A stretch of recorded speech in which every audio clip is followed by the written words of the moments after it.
And welcome everyone to this week's Maternity Midwifery Hour. This is series 16 and this is session 12, the last of the series this time. My name's Sue Macdonald and I'm the curator of the Maternity and Midwifery Hours and the Maternity and Midwifery Festivals. And it's my pleasure to be chairing this session this evening. And I'm joined by two fantastic midwives, midwife researchers, academics, women of many parts, I'll say, and that's Doctors Jenny Patterson and Diane Menage, who are with us this evening.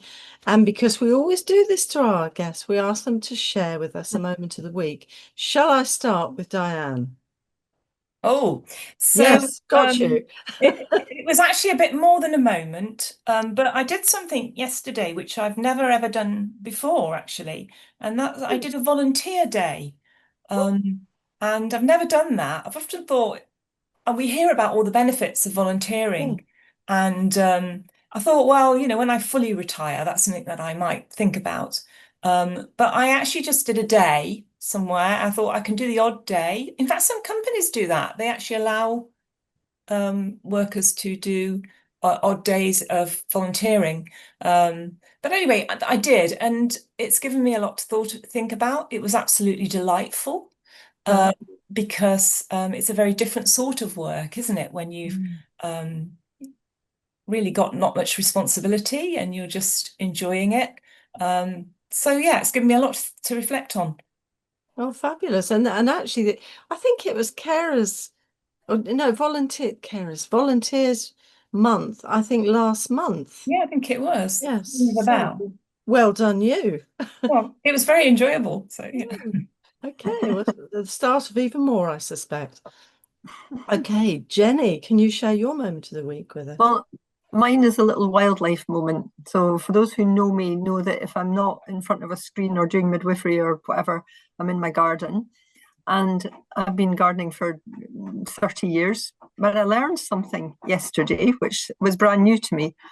And I grow foxgloves that they've grown in front of our window that looks into the garden. They're really tall, like tall, probably about 6 feet high. Oh And my word. all the flowers had gone, and it was just the seeds. So I had these tall seed heads, and they look a bit scraggy. And I said to my husband, I think I need to start cutting them down because we end up with far too many seedlings all over the garden. And I said, I'll take those ones down to tidy up the view a wee bit. And the next morning I got up and he said, I don't think you want to take them down. And I'm like, well, I don't know what to take them down. Have a look.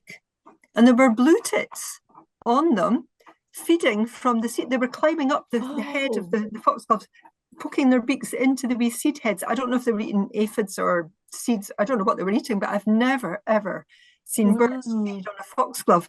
And I thought, oh, I better leave them there for a bit longer then. So they're still there. But that was my new learning that blue tits like to feed on foxglove seeds or something. And that's wonderful. And it's wonderful to watch them because they're so tiny and fluffy. Well, it brought them really close to the window as well because the Wow. foxgloves. So we could stand and see them right at the window. It was so it Gosh. was a little moment. I love those moments, and I got one of those yesterday.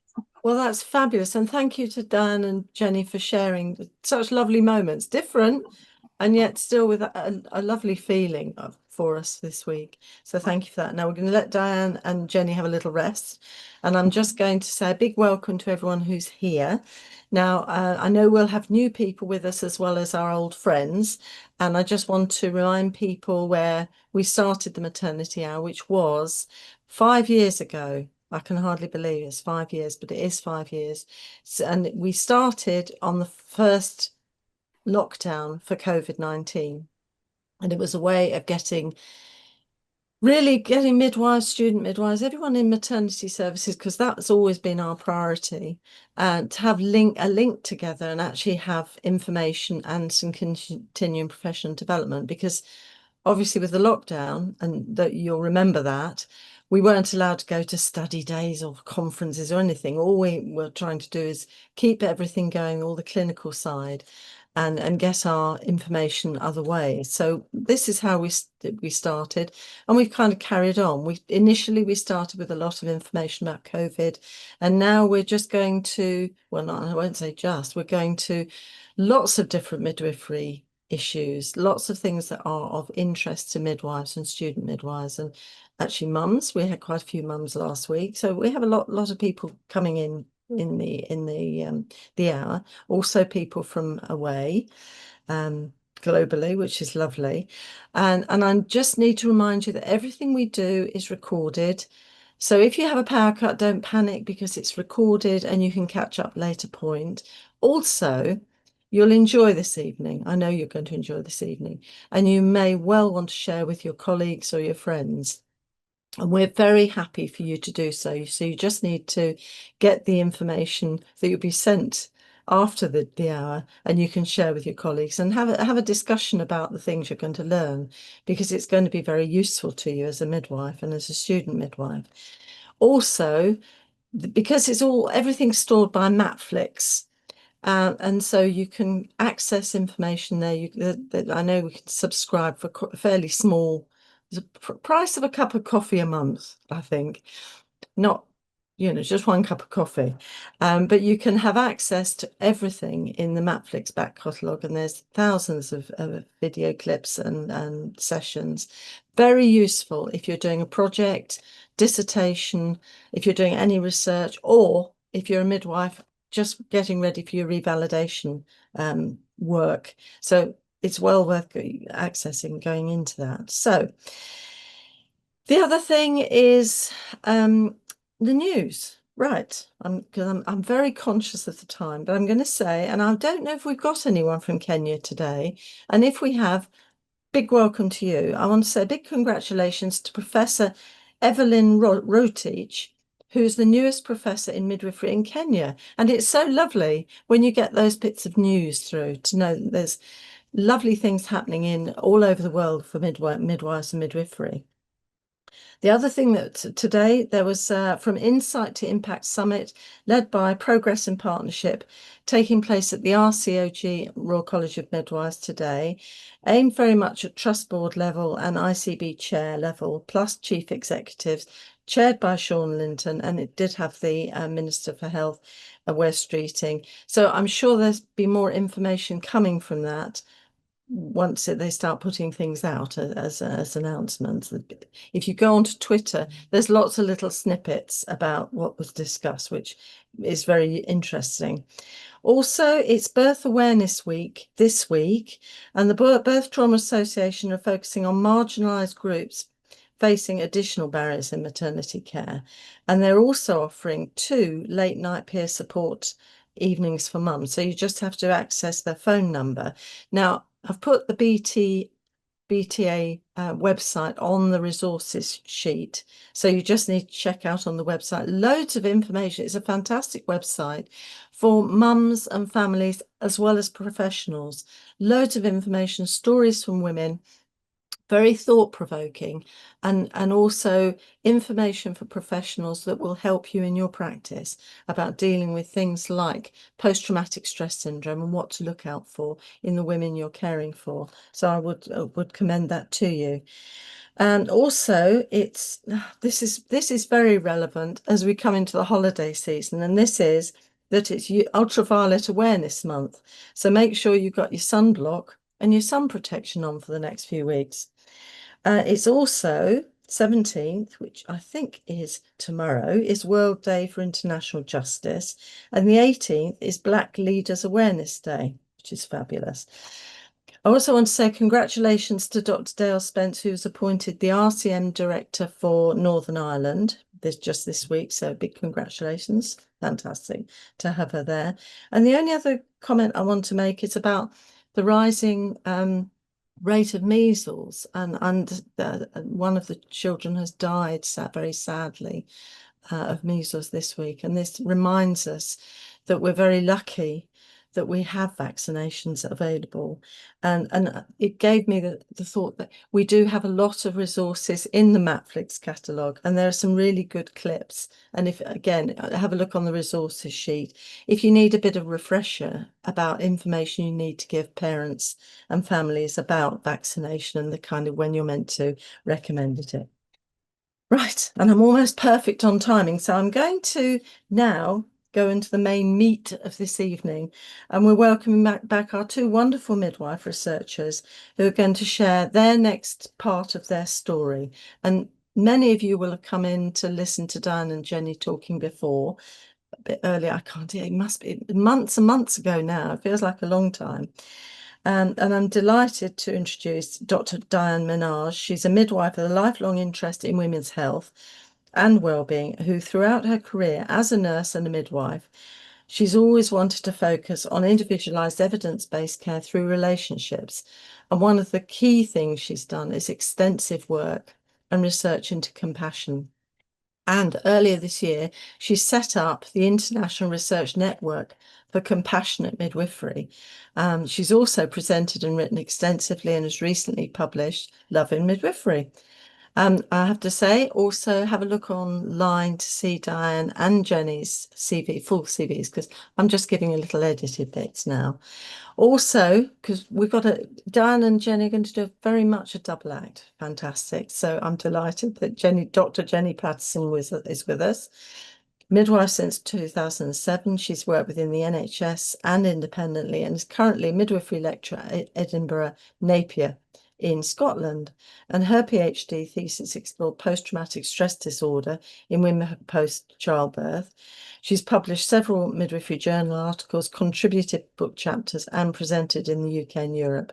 And her current research interests include exploring how maternity care providers and interpreters can best collaborate to provide high quality care for women whose first language is not that of the country in which they're receiving maternity care. So welcome to Diane and to Jenny. The screen is now yours. Thank you, Sue. Thank you very much, Sue, and thank you for everybody for inviting us to be here yet again. We're delighted to have another opportunity to speak with you and a little update on where we are in our conversation around love and midwifery. So just a little introduction. So you've had a little introduction of both of us there. Diane and I met a few years ago when we were both in the last months or year of completing PhDs, and we met at a conference which was about the type of analysis method we were both using. And when we met each other and we started chatting and realized we were midwives and realized that we'd both been independent midwives and that we both grew vegetables, and we had children, and we had all this in common. We had a great conversation. And then we chatted a wee bit about the different research we were doing, and I was looking at women's experiences that they had found traumatic. So their perception had been a traumatic birth experience. And Diane was looking at the complete other end and looking at women's experiences where they had considered their experience to be very positive and compassionate. And that we found that interesting that we're both coming at it from a very, very different ends of the spectrum. But also, as we started to chat, realized that there was a lot of commonality in what we were discovering. And fundamentally, we were both realized we were talking and looking at the humanity of the people involved, whether that's the women and families and partners, or the care providers and midwives and obstetricians and everybody who's involved. So we decided at the end that once we'd finished our PhDs, we would swap and read each other's. And we were even more convinced that we were both almost coming to similar conclusions, and the relationship between, particularly how compassion might actually be the preventative intervention that may reduce trauma. So we have, that's a whole other conversation. But we started writing a wee bit together and speaking in different places together. And then must be nearly 2.5 years ago now, Diane, we were on a wee online chat, and Diane said, Jenny, sorry, actually just before we come to that, we both realized that in our PhDs, when we looked back, we'd both written about love. I'd mentioned it in passing, thinking, hang on, where does love fit into this human picture? And is it just a 4-letter word that we daren't use in midwifery? And that was I couldn't go down that avenue in my PhD because it was too complicated. It was too much of a tangent to what I was doing. And Diane had also written about it and questioned its place. And so on this day, Diane came to me and she said, Jenny, I think we should write a book. And I go, yeah, okay. She said, well, we could get lots of authors. We could do an edited book, invite lots of other people to write. And I think, yeah, that sounds possible. Okay, what are we going to write about? And Diane said, we're going to write about love. And I went, yeah, we are. So that was the start of it. And then we contacted midwives. Diane did lots of interviewing and speaking to different midwives. I did some connecting.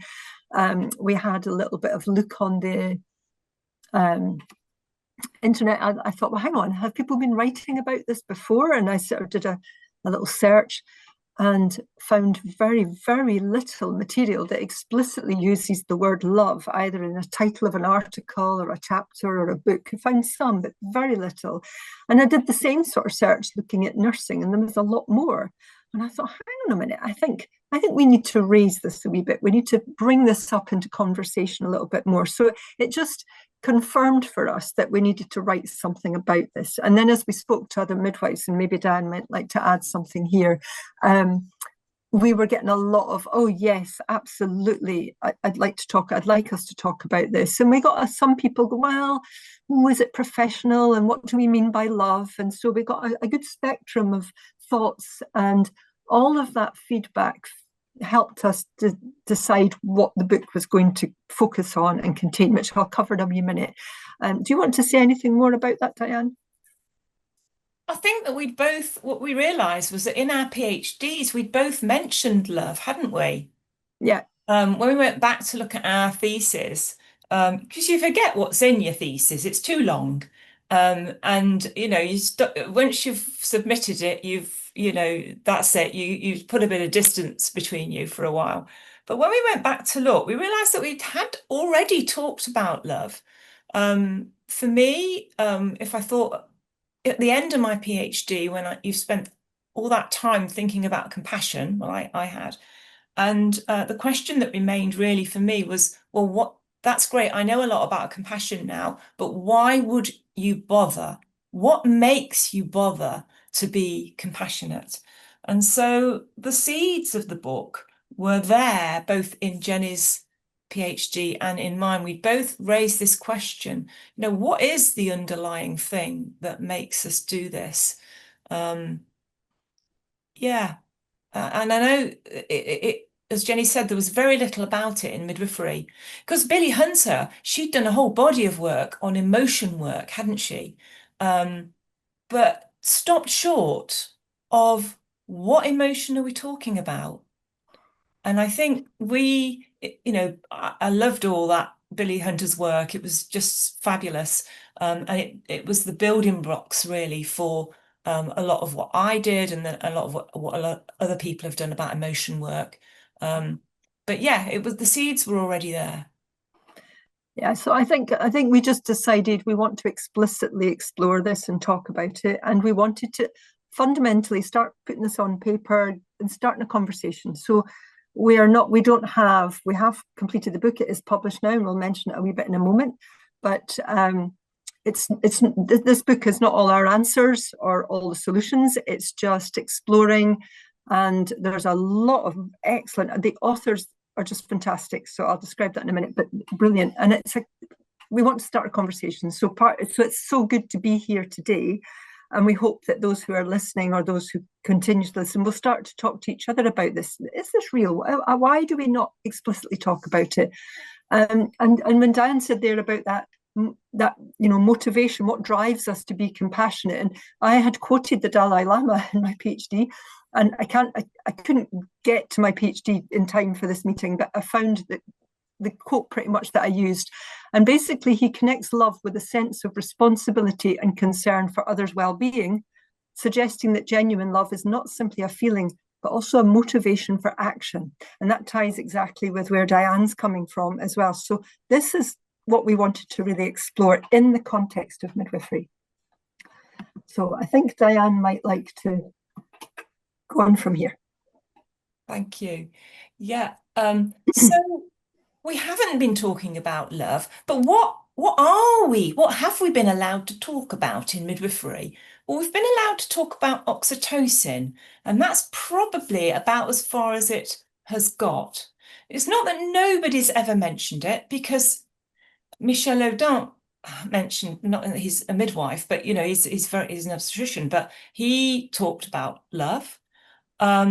And there's been one or two other people way back in 2012, Jennifer Hall in her work, she did some work on a piece of work on spiritual midwifery and mentioned love in that. But generally, as Jenny has said, it's not something that we've talked about. Oh, the dog barking. You can tell it's live, can't you?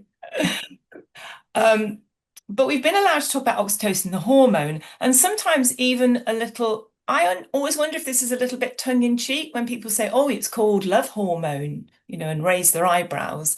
But oxytocin isn't tongue in cheek. Oxytocin is quite serious. So it's not just oxytocin, but it's a number of other hormones that also come into play. That are so very involved in the physiology and the emotions of birth and parenting. And of course, we do know about some of the part that oxytocin plays in starting labour and in the birth, in delivery of the placenta, and of course in breastfeeding and in attachment. Attachment, that amazing, strong feeling of bonding and love. What else can you say but love? That happens with the newborn and the primary caregiver. Typically, it's the mother baby dyad, and we know about that, and we try to promote and protect that. But if we think a little bit more, if we think a bit bigger than that, we must remember that this emotion, this very strong emotion, has got an evolutionary function, and it's to do with us being mammals. I write quite a little bit about that in the book, and talk about how most reptiles, amphibians, and some birds, they don't have this. They don't have this need for this strong attachment, because their babies, if you like, are born ready to go, and it's on you, get on with it. Whereas with some birds and mammals, their young are not born ready to go. So there has to have been some sort of function which will enable the mother, and sometimes both parents, to nurture this very vulnerable baby, whatever mammal or bird that might be. But of course, with human young, we birth some of the most vulnerable, because they are going to need the attention of their primary caregiver, usually the mother. They're going to need that for the longest time. I think elephants come close, don't they? And possibly some of the whales, but it's a long time before our young are independent. So it's an evolutionary response which happened, we don't know, many, many, many, many hundreds of thousands of years ago, maybe more. And it has a function. So we can look at it in those terms. But what we argue, and what other people have also argued, we're not alone in this, is that primary love that we think of with the mother-baby dyad is the blueprint for all other loves. It's possible as humans, we've been able to have lots of adaptations of love. So there's maternal love, paternal love, sibling love, there's altruism, there's all sorts of different sorts of love. Love thy neighbour. So we go into this a lot more in the book. So I'm really whistling through this. So what else is there to say about love? Lots more. We have looked at the philosophical side of love. So I've talked a little bit about the hormonal, physiological, evolutionary side, but we've also talked about the physiological side of it. The philosophical side of it. We've looked at it from the point of view of theology, and Jenny mentioned the Dalai Lama, and we've looked at it in terms of world religions and people of no religion. It is universal. We've also looked at it as a value, and this is where it's really quite useful to look at our nursing colleagues in nursing, there have been some amazing nursing scholars who have talked and written widely about nursing, about love being a value in nursing. And for some reason, we haven't done this in midwifery. Not saying that we are the same as nurses, but what I'm saying is, and you know, even in medicine, there has been more discussion and writing about love as a value than there has been in midwifery. We're not altogether sure why that is. So Jean Watson was a fantastic nursing scholar who has written about nursing care being based on this value of love. And what does she mean by love? And we've written a whole chapter about what do we mean by love. But what we're talking about is that human connection. It's inside of all of us, and it's about connecting with that in ourselves and then connecting with others. And love is also, we like to talk about it, not the only ones, as a doing word, a verb. So it's not purely an emotion. It's not purely something that happens to us. It's, as Jenny has already referred to, it is a driver for action. And this is where it really comes into its own in midwifery. So there's a whole chapter on love as action. A fantastic midwife called Indy Luna has written that chapter in the second part of the book. But many scholars, many people even outside of midwifery, have written about love as something that we do, as a driver for action. So I think moving on from the idea of love being a verb and a value, and if we think about things like loving care, loving kindness, then you know you can see how that comes to life. And love is also a choice. So it's not just a woozy feeling and we'll do it if we feel good. It's really hard. And that's one of the things that comes out very strongly in the book. This book is not soppy. This book is not all gooey. This book is actually, and what we've discovered is love is hard. Love requires choice. It requires dedication. It requires sacrifice. There are challenges in it. There are human issues around when something is not loving and when love is not present. So it really is a choice. And when one of the things that has come back to us is what about the challenges in midwifery in the workplace in many places at the moment and many contexts of midwifery. Maybe love is a bit soft and a bit like, oh, really? I mean, how can that actually make a difference here? But one of the things that I feel, and from a lot of the trauma training that I've done and trauma management training I've done, is that one of the key things is that we cannot change other people. I cannot make other people behave or act in a certain way. I can only do that with myself. I can change myself. And that's hard. We all know how hard it is to change ourselves or improve ourselves or be different than we might want to be or need to be or that we think we should. But we can make a choice each day. Today, I am going to be the best I can be. Today, I am going to be positive in my engagements with other people. Today, I am going to be loving in my approaches with other people. And we can choose that. But this isn't about, oh, suddenly it's down to us to do something more as midwives, take on another mantle, be responsible for something else as well as all that we do. But it's about looking at the approach that we're taking towards other people. Are we going to look at them in a positive, loving approach or not? And how do we do that? And what do we need? That includes looking at ourselves. So we have Kate Greenstock, who brought out the book Flourish a couple of years ago, which is wonderful. She's written a whole chapter about self-love, about what do we do in terms of taking care of ourselves so that we then are able to go out and be loving in our approach without a great cost to ourselves, because there's cost involved in this. And how do we seek what we need?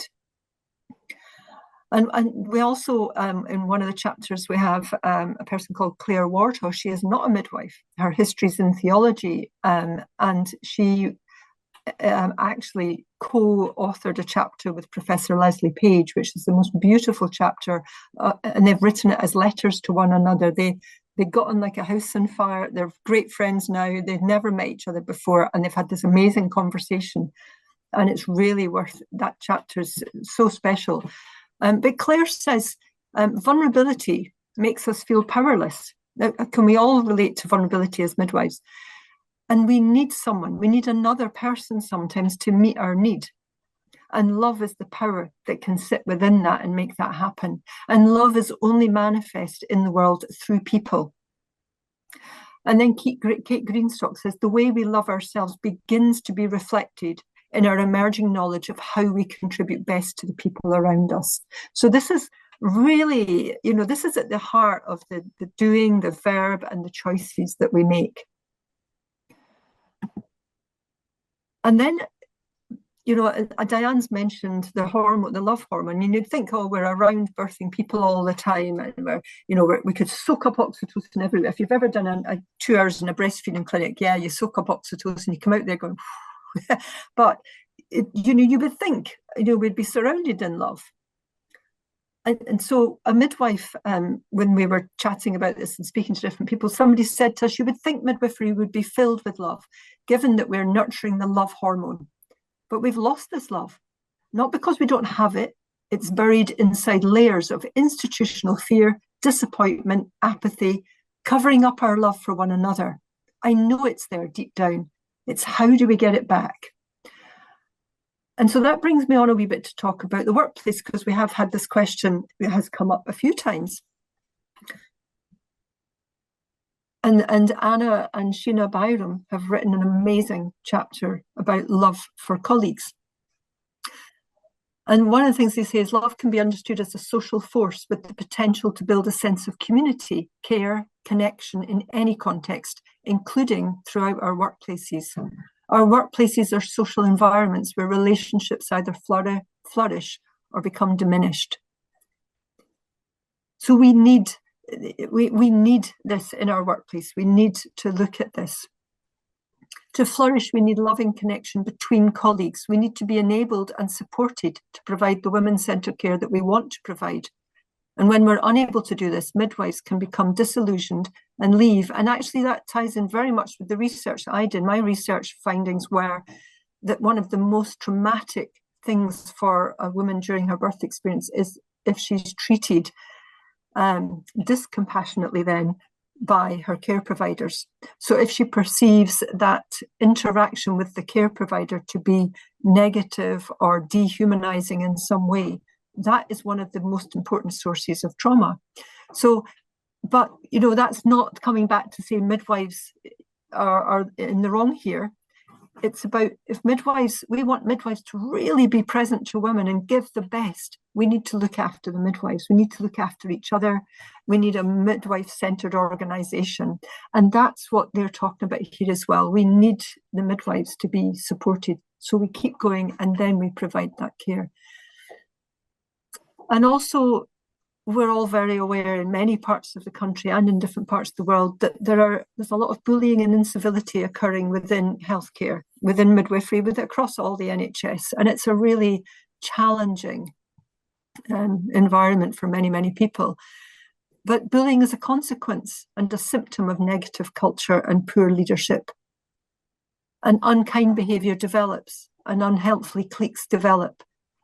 So this is some of the pictures. So Anna and Sheena have really taken this apart and explored it and shone a light on it and said, well, where does love sit within here? In reality, in practice, in everyday work that we do. Can I have the next slide, Diane, please? So just to give you a little overview, we've mentioned there's different parts to this, but we wanted to address this in response to the questions and the conversations that we had. So we've written the book in 3 parts. The first part is about love in context. So what do we mean by love? Diane's written a wonderful chapter there. What do we mean by it? We're not talking about romantic love or we're not talking about sisterly love necessarily. What are we talking about? What do we mean? And then, as I say, Claire Warter and Leslie Page have written a chapter about love and the humanisation of childbirth, which is a very special chapter. And Elizabeth Newnham has written about why we need to talk about love in midwifery, a very in-depth exploration that goes to the heart of concepts like feminism and others. It's a really rich chapter. So I think the Love in Context really puts love on the map. It says, this is it, it's real, it sits within midwifery, and it has a right to sit within midwifery. And yes, we really do need to talk about it. And then part 2, we thought, well, how is it lived out in practice? And some of you may be familiar with, is it Gary Chapman? The name's going out my head there. Gary Chapman's 5 languages of love. Now that relates to romantic love, relationships, but the 5 languages, when we looked at them, thought they all link with midwifery very closely. So we have touch, action, words, time, and gift. And so we've written a chapter looking at love as each of those. We've got 5 different authors there. And again, people with really good experience around this. Claire Nutt has written about touch. She's done a lot of work around massage and touch in pregnancy and labour and birth. Brilliant chapter. We've got Indy talking about love in action. Anna Marsh talking about the words, the language. And language, again, is very much at the heart of the trauma or the compassionate response. So Anna does a really good chapter there. And Diane and I have written one about time. Interestingly, there's lots of ways of looking at time, which we found fascinating. Not just that there's not enough of it, but what are the different, there's some really good recent research about how time can be used well. How do we make the best of the time that we do have? A whole concept called slow midwifery. I mean, it's really fascinating. And I've written about what do we mean by gift? And in my thesis, which was interesting when I saw this, because in my thesis, one of the key theories that I explore is the comparison between care provided, care as gift, and vigil of care.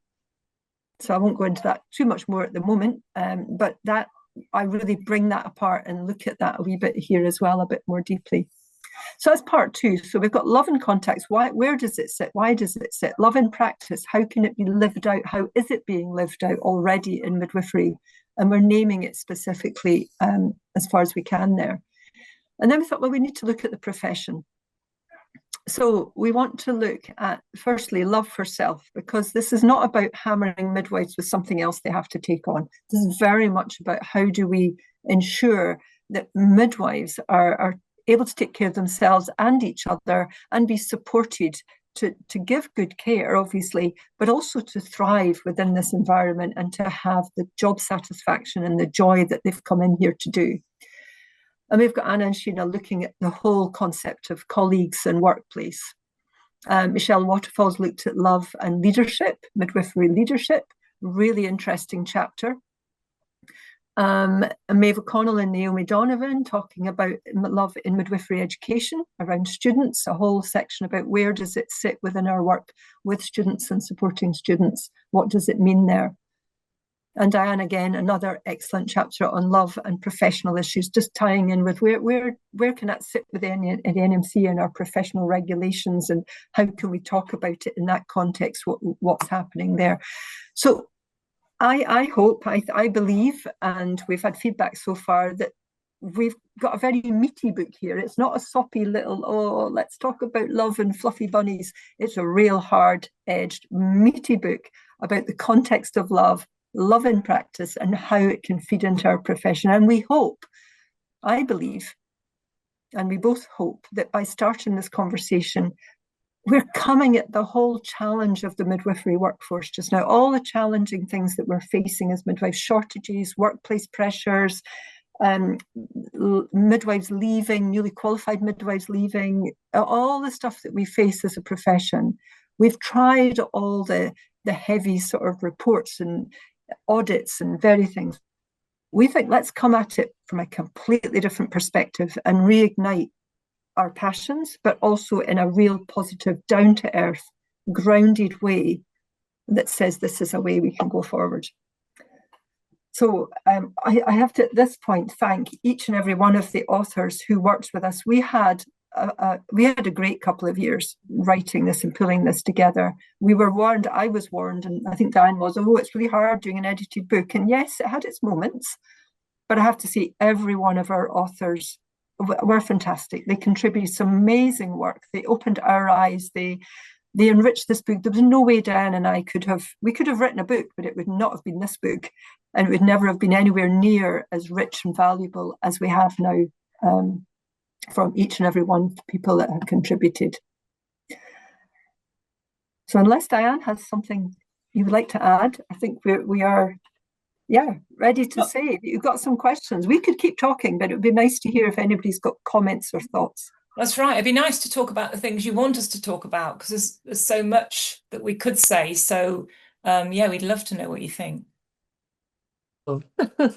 Thank you so much, Diane and Jenny. It was fantastic. It's lovely to see further along the story, because we were asking questions about love before, and it was quite interesting to think, because you kind of take for granted that you love your work, that you have a love for what you do and for the women and babies you care for. But it was kind of made you think a little bit differently, which was really helpful. And I'm going to go through. I have got some comments through. And first of all, I'll start with comments. I've got from Nat Corden. Hi, Nat. And she says, just came on to add my love for your book. It feels like a guide. It's so meaningful. It needs to be a curriculum book. Love is truly the foundation of midwifery. Thank you both. Well, that's lovely. So teachers out there, this might well be a very useful book. I think it will be a useful book for you all. And then Carol Goddard. Hi, Carol. As I'm listening, I'm doodling the oxytocin hormone, definitely my next tattoo. And then actually, I have seen people with the tattoo, so it's well done there.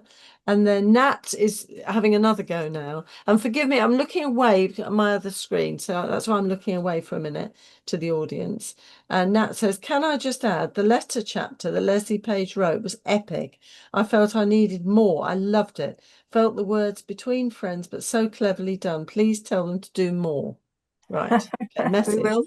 It would be nice to think. I'm not sure if Leslie's on tonight, but she does. I know she sometimes does come in on the hour. And then Diane Garland. Hi, Diane. Diane says, Love in Midwifery is the centre of my international work. My new book, due out in December 2025, is called Water Birth of the 21st Century, Love, Skills and Knowledge. So this is going to become a lovely, this is a trend. I know Diane had that title anyway. I tell you what I'd like to know. You've whetted my appetite, because I want to know about this slow midwifery, Jenny. What is this slow midwifery? Does it gather you more time in a day? It doesn't. It's not so much about gathering the time in the day. It's about how we use that time, how we take that time to maybe look at someone, to pay attention to someone. Because if we pay attention and listen, and I'm trying to remember, I can't remember all the details that are in there, but if we pay attention and look and are present to somebody, then straight away we're being compassionate. Straight away that person knows we're with them. And within that, we will gain much more information and connection and knowledge about what they need, what's happening for them, than we might in another way. So it's about using that time in an optimal way to gain the connection, the rapport, the knowledge that we need. Diane, if you've got something you'd like to add, because I'm trying to remember if there's anything more specific. Yeah, and that's staying in the moment, because it's very easy, isn't it, when there's too much to do and not enough time. And we're brilliant at that in midwifery, aren't we? It's actually, if you look back, it's never been much, the mindset has never been much different. Busyness and midwifery are almost synonymous. And the women will say, oh, you're very busy. The midwives are very busy. The midwives will say they're very busy. They are very busy. They are. I'm not saying they're not. They are very busy. But it's become almost like your identification. And it's easy to think about what you've got to do next, what rather than staying in the moment. And of course, midwives do have to do this, don't they? They do have to think, what would happen if, what is my workload like now? What about that, the woman that I said I would go back to? They do have to think of all that. But also it's about trying to spend just a few seconds at a time in the moment, which is something, it's a skill you can practice. And it allows you to be much more present and to be more connected with the kind of loving practice that's inside you. It's there anyway. It's recognizing the love inside you that's wanting to come out. And I think the thing is, it doesn't take that much more time to do that, but what we gain from it, both ourselves as midwives and the people we're caring for, is rich, and care can be more targeted and appropriate and safe, because we've taken it's just changing the way we look at it. It's about, we talk in that chapter also about emotional intelligence, and there's a lot of work by Mo Tabib. She's written loads of work around this as well.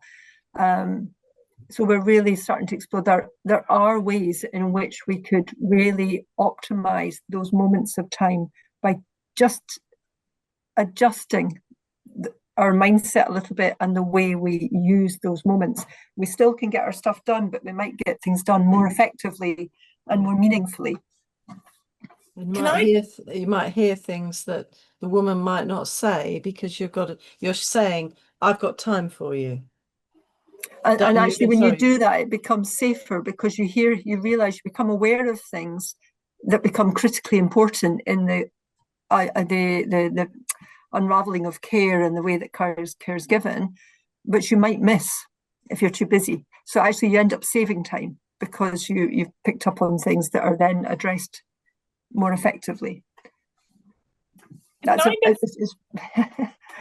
Sorry. Oh, sorry. You finished, Jenny? No, I'm finished. I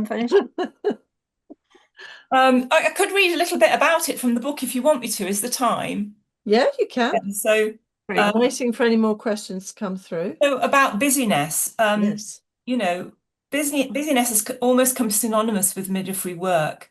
And many of us have often heard women say, I didn't like to ask her or bother her, the midwife, because she was so busy. And such busyness can be problematic, firstly for the women and families who feel they cannot bother the midwife who is too busy.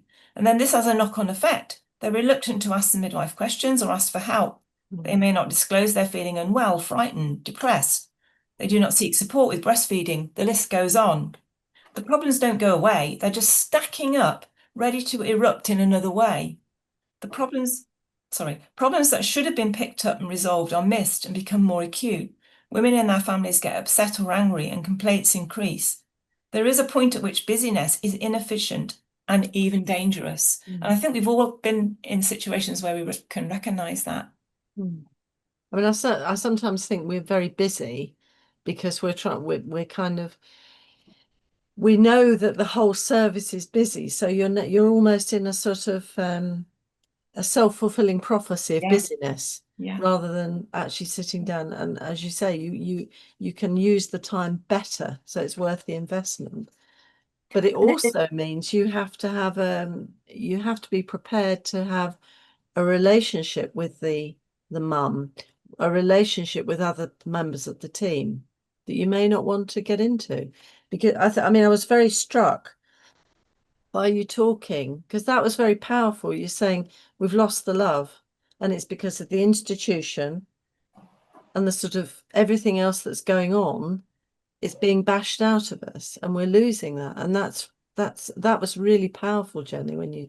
I think it was you. I think you. I said, it wasn't my words. It was a midwife who said that to us when we were exploring the book and talking about it. There's quite a lot of quotes within the book from midwives, because we had lots of conversations, and everybody we spoke to gave us permission to include their thoughts and reflections. So that's peppered through. So we've got the voices of many, many midwives peppered through the book as well. And I think an important thing to say is when I interviewed midwives, all sorts of different midwives, and talked to them about what they thought about love and midwifery, what was there, just wanted to get reactions really on it. And it was amazing. Many of those midwives cried as they told me that they had never had a chance in their whole career to talk about the love in midwifery. And we were at a university last week talking to students about this topic, and we said to the room, has anybody, any of the students or any of the lecturers, or there were some qualified midwives there as well, we said, anybody ever had a chance to talk about the love that is in their midwifery practice? And every single person said no. So when you talk, Sue, about educationalists, we need to get this into education. Absolutely. And educationists need to be brave about this. It seems incredible now to think that many midwives, most midwives do understand that, of course, they do. They are driven by love in their relationship-based care and the practice that they love. However, they've never had a chance to talk about it. It's not on the curriculum. It's not anywhere. It's quite, I mean, I thought also a powerful thing you're talking about, love as a value in nursing, but not in midwifery, because that almost surprises me. It should be the other way around. Well, no, it shouldn't be, because you're caring for people in both places, aren't you? Yes. But it's sort of you kind of think it should be in midwifery primarily, because it is all about that. That was fantastic. There's another really interesting thing that I noticed when we were preparing for last week, because we were down in England. Well, I was down in England, Diane's living in England, but I journeyed to England last week and went round Warwick and Bristol with Diane, and we did some talking about this. And when I was preparing to go, I was thinking, well, which parts, which things might I want to talk about? And I identified two things that join up really well in the book that really struck me. So Claire, who's written the chapter with Leslie, in that part one where they were talking about the theory of love and what do we mean by love, and in the context, she had written, love is a sensory experience. It cannot exist in the mind only, it must be embodied. Through our senses, we intuit a presence, we feel a touch, we hear a tone of voice, we see a face, all of which feeds into our understanding of whether we are in the presence of love or not. Theory. And then chapter 8, there's a quote from, I think it might be from Diane's work, there's a quote that a midwife, a woman says, and she says, I think there is something about the tenderness of a touch, or the lingering of an eye contact, or a squeeze of a hand, the tone of someone's voice, that just indicates that they really get it. And it's a mirror completely. And when I read those two, I thought, that's it. We've got that theory, but then that's what women are telling us. And for me, that's when we connect, and all of us as midwives must I think we're in this job because of those moments.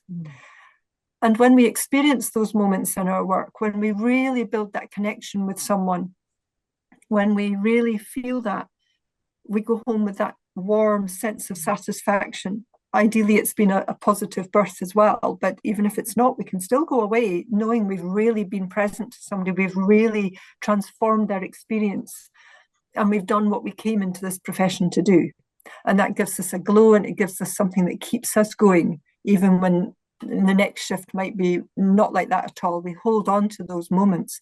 And to hear that described from a theoretical perspective by somebody who's not a midwife, and then by women, that spoke a lot to me.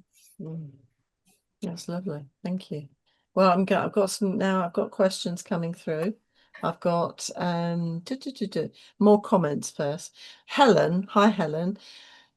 She says, I was surprised to see the Ask a Midwife service that I led on appear in the book. I believe it was successful because we digitally spoke to patients with love, but I wasn't able to verbalise it until you wrote that. So thank you. Yeah, absolutely, Helen. That's important work, actually.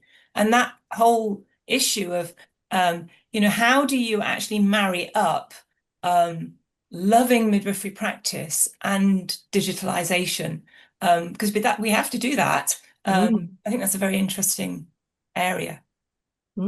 Fabulous. Okay. And Professor Jane Code, hi Jane. Whoa. Says, hi, well done to both to raise these issues. What's your next plans? Oh, Jane. Oh, thank you so much, Jane, for joining. Jane was Jane was my director of studies for my PhD. Oh, wow. I'm quite surprised that she's joined tonight, but really delighted. So she was very inspiring as as my kind of supervisor. Fab. And yeah, well, I keep saying, my husband keeps saying, are you finished now? You know, is that it? Is that it? But Jane, probably not. There probably is the next There thing. might There's we more to have come. hinted that maybe there needs to be a follow-on, but I think there needs to be lots of conversations before we decide whether we're adding to this or whether, because I know Diane has some other projects ongoing as well, and Wow. maybe when I don't have to do quite as much teaching, although I love being around the students and supporting them as well, maybe that'll open up another avenue, but who knows where it's going next. Oh, wow. Well, that's even more exciting, isn't it? We want to try and gather more stories from Yes, that's true. midwives around the world, not just in the UK, around the world, about their experience of loving their work. Because, you know, one of the things I've got to say is the most compelling reason for practicing midwifery lovingly is it makes us feel better. Because although we talked about having the love bashed out of you, it's not gone, it's there. And what we would love is for midwives to start to talk about this and start to recognize and reconnect with the love that's already in them, and which they probably show every day. But if they feel it's been bashed out of them, we want those midwives to also know it's still there and they And, can reconnect. and it's not just about how we love the women and families and the people we care for. It's about how do we love each other as midwives. You know, I think one of the shocking things when I came into midwifery, I have 4 sons, and when I started midwifery, they were all at school. My house was full of testosterone and men, and I thought, great, I'm going to work around women. You know, it'll be fantastic. And I discovered actually sometimes it's not, because of the bullying and because of some of the undermining that goes on. I was quite shocked to find that we can treat each other really badly. And when I was writing my PhD, I came across a paper by Deb Hughes, I think, called Midwives Still Eating Their Young, and a very challenging paper about, you know, how we treat students. And I see that still today. I've been in meetings today hearing some of this. And so how do we start being kinder and more loving to one another as midwives? And as I come back to it, I can only change me. I can't change. I can try, and there'll be days when I get it wrong, and days when I'm not compassionate, and days when I'm a bit exhausted and tired and grumpy and say the wrong thing. We're human. We'll all do that. But if we aim, and there's another expression that I talk about in one of my chapters about the benevolent gaze. It comes from a sort of faith spirituality perspective, but it's about looking at somebody, choosing to look at somebody with compassion and kindness and love, rather than, oh, they're really annoying, I don't like that person. Okay, let's look at that person, because that individual, this is something I learned in the trauma training as well, that individual is a valuable human being with gifts and qualities and things that they bring in. And perhaps, yes, they're not demonstrating that to us in front of us right now. Perhaps they're grumpy, perhaps they've been bullying us, perhaps they're nippy, but they're still a human being who deserves to be looked at. And when we start offering that, that spreads and that comes back. And people perceive that little by little, and it makes a difference.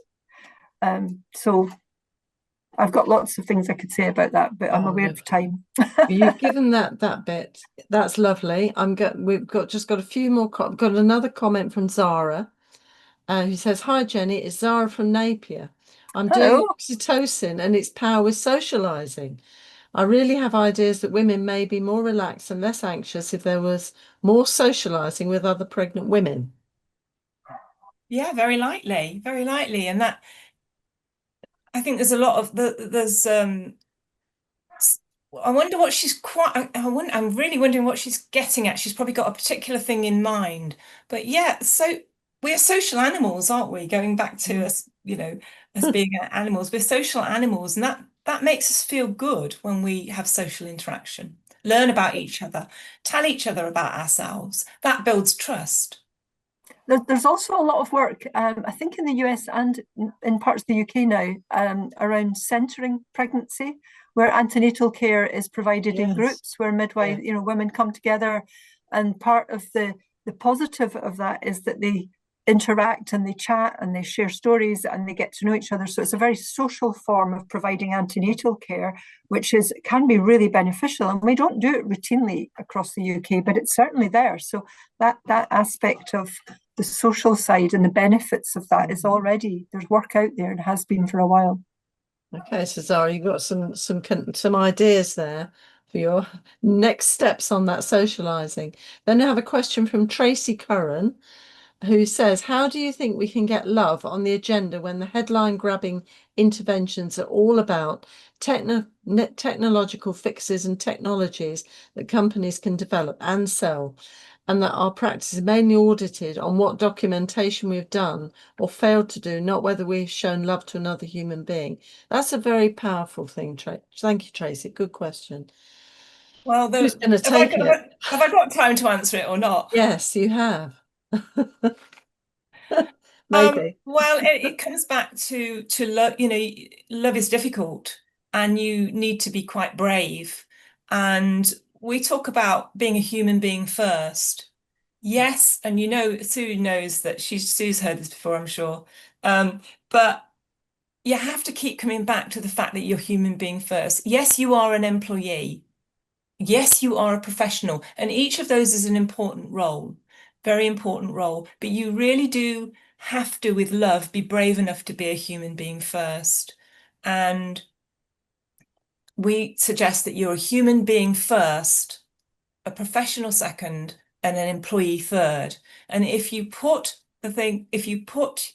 use that as your guide, it will be beneficial for everybody. For yourself, for everybody that you look after, for your employer, and for your profession, because it's about having the courage to connect with the love in yourself, to see the human in other people, and to be that human being first. If it doesn't seem right as a human being, then it's not right. Good one, Diane. Thank you. And I've got some more comments now because I'm very conscious of the time. This hour always goes too fast. Nat's having a third bite at the apple. Hi, Nat. And I feel that when we're task focused in clinic, that we need to look up more. It's so hard when time is so short, but you are so right. Loving practice. I know I had a better day when I felt connection with the women. That's lovely, Nat. Thank you so much.